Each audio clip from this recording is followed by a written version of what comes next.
ঝিনাইদহ ৪ আসনের এমপি আনোয়ারুল আজিম আনারের মরদেহর খণ্ডিত অংশ উদ্ধারে ফের অভিযান শুরু করেছে ভারতের সিআইডি।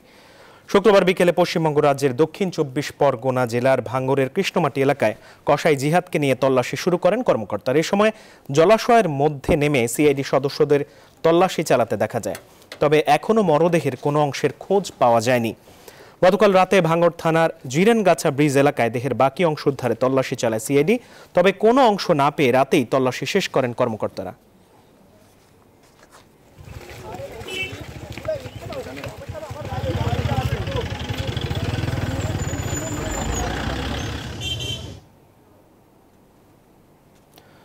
দর্শক, আগেই জানিয়েছিলাম এমপি আনার হত্যাকাণ্ডে অংশ নেয়া জিহাদ হাওলাদার ওরফে কসাই জিহাদকে ১২ দিনের রিমান্ড নিয়েছেন ভারতের বারাসাতের আদালত।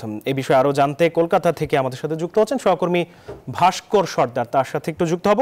ভাস্কর, এমপি আনার হত্যার সাথে জিহাদের সম্পৃক্ততার বিষয়ে আর কিছু জানা গেছে কিনা?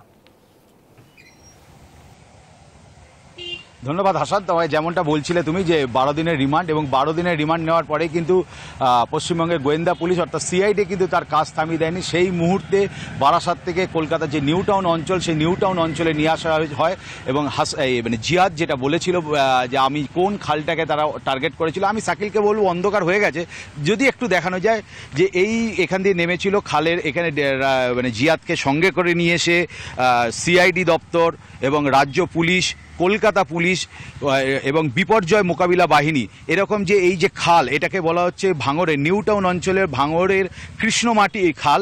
সেই খাল একটা বহু দূর থেকে বয়ে আসা একটা খাল, যথেষ্ট খালে পানি, এবং এই খালটা কিছুক্ষণ আগে পর্যন্ত তোমাকে যদি আমি দেখতে পারো, এইটা কচুরি পানায় ভর্তি ছিল। সেই কচুরি পানা সরিয়ে এই খোঁজা হয়েছে। যদিও আমি বলবো যে তারা একেবারেই হতাশ, এবং হতাশের স্বরে তারা বলেছে যে এখান থেকে তারা কিছু পায়নি, এবং অন্ধকার হয়ে গেলে যেটা পাওয়া যায় না সেরকমই। গত রাতেও তারা এসেছিল, এখানে তারা সাকসেস হয়নি, আজকেও সারাটা দিন কাজ করে তারপরে কিন্তু তারা সাকসেস হয়নি। এবং কিছুক্ষণ আগে আমি সূত্র মতে বলি, একজন বিপর্যয় মোকাবিলা বাহিনী আমাদের তিনি বলছিলেন যে এই জিহাদ যথেষ্ট পরিকল্পিত করে খুনটা করেছে, যে কারণে কিন্তু আমাদেরকে মিসগাইড করছে কিনা আমরা এখনও বুঝতে পারছি না। এর সঙ্গে তোমাকে আরেকটি তথ্য দিলে তুমি আরও স্পষ্টভাবে বুঝতে পারবে। ১৩ তারিখ তাকে নিউ টাউনে নিয়ে যাওয়া হয় এবং ১৩ তারিখ রাতে মার্ডার করা হয়।